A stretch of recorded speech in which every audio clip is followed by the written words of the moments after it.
Ci chiedevamo prima dove poter gustare il mirto mannena. Allora, dobbiamo sapere che a Golfo Aranci c'è una splendida location dove oltre a fare delle degustazioni di vino e di mirto possiamo anche provare qualche gioiello e, perché no, visto che sono meravigliosi, acquistarli. Infatti lo slogan di questa bellissima boutique è gioielli da indossare, gioielli da gustare. Adesso oltre ad inquadrare i gioielli ci racconteranno qualcosa Gabriella e Valentina. perfetto. Allora, raccontateci qualcosa in più di questi meravigliosi gioielli. Dunque, abbiamo diverse produzioni, sia col corallo, con le pietre dure, varie combinazioni che possiamo anche vedere qua. Ad esempio, questa è l'ultima nata, si chiama Adelasia. Adelasia. Sì, Adelasia. Poi qua, ad esempio, abbiamo Frida e Cleopatra.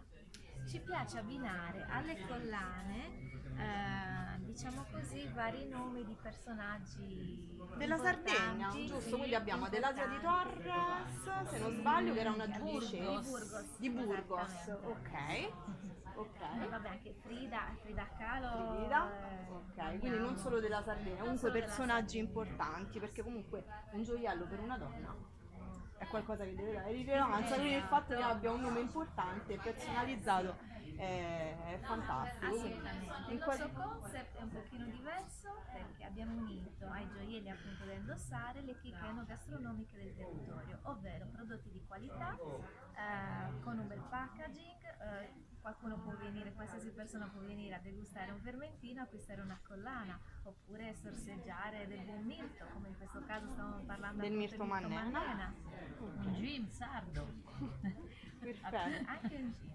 E dove possiamo trovarvi? A Golfo Aranci in Aranci in via Libertà 144 vicino alla chiesa. Golfo Aranci, via Libertà 104. Vi aspettiamo. Vi aspettiamo. Ciao. Bimba.